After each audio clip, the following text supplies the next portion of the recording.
अब हम मानव प्रजनन प्रणाली या रिप्रोडक्टिव सिस्टम के बारे में बहुत कुछ जानते हैं, पर अभी भी इस बारे में बहुत सी दिलचस्प बातें जानना बाकी हैं।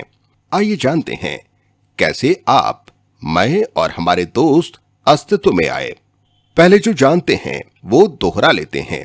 पुरुषों में प्रजनन प्रणाली का एक सबसे महत्वपूर्ण अंग होता है टेस्टिस का जोड़ा, जो दो बॉल जैसे अंग होते हैं और जो स्पर्म्स और टेस्टोस्टेरोन हार्मोन उत्पन्न करते हैं। टेस्टिस एब्डोमिनल कैविटी के बाहर थैली जैसे ढांचे में स्थित होते हैं, जिसे स्क्रोटम कहते हैं, क्योंकि स्पर्म को बनने के लिए शरीर के सामान्य तापमान से कम तापमान की जरूरत होती है। औरतों में सबसे महत्वपूर्ण अंग होता है ओवरीज, जो एब्डोमेन में काफी गहराई में स्थित होती है।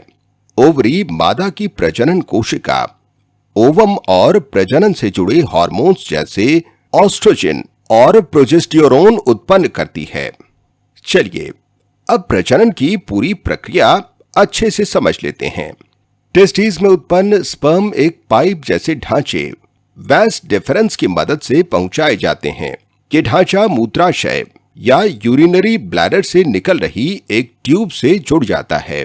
इस तरह यूरिथ्रा स्पर्म्स और यूरिन दोनों को बाहर निकालने का एक रास्ता बन जाता है।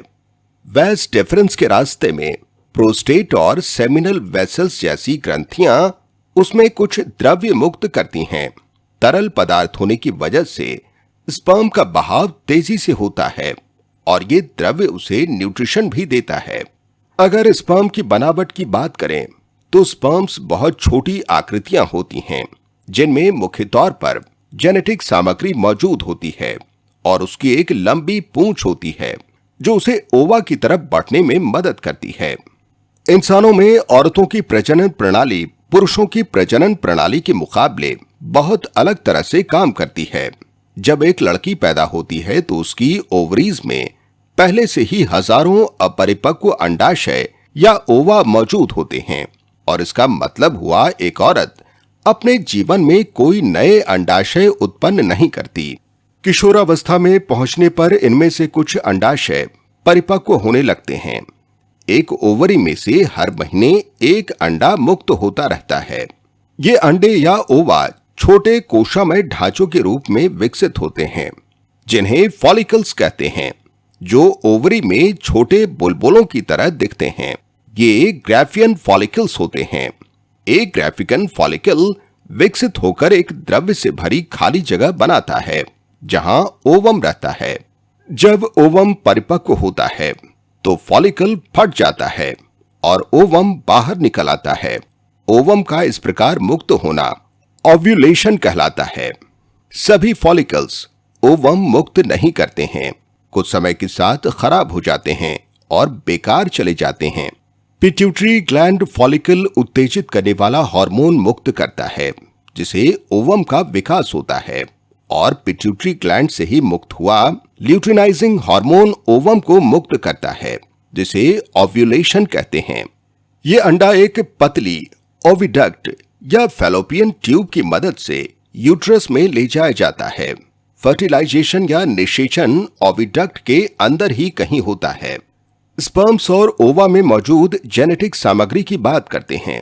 दोनों ही स्पर्म और ओवम में 23 क्रोमोसोम्स होते हैं, इसलिए एक जाइगोट यानी फर्टिलाइज्ड एग या निषेचित अंडाणु में कुल 46 क्रोमोसोम्स होते हैं। 23 स्पर्म से आते हैं और 23 ओवम से। स्पर्म कौन सा सेक्स क्रोमोसोम आगे पहुंचाता है, बच्चे का लिंग इसी पर निर्भर करता है। एक स्पर्म में एक्स या वाई क्रोमोसोम होता है, जबकि ओवम में सिर्फ एक्स क्रोमोसोम होता है। इसलिए जब स्पर्म वाई क्रोमोसोम अंडाशय में पहुंचाता है तो एक्स वाई संयोजन होता है और बच्चा लड़का होता है। और यदि स्पर्म अंडाशय में एक्स क्रोमोसोम ले जाता है तो निषेचन के बाद एक्स एक्स का संयोजन बनता है और बच्चा लड़की होती है। जब हम जेनेटिक्स और हेरिडिटी की बात करेंगे तब इस बारे में और ज्यादा जानेंगे। अभी के लिए इतना ही। Bye bye.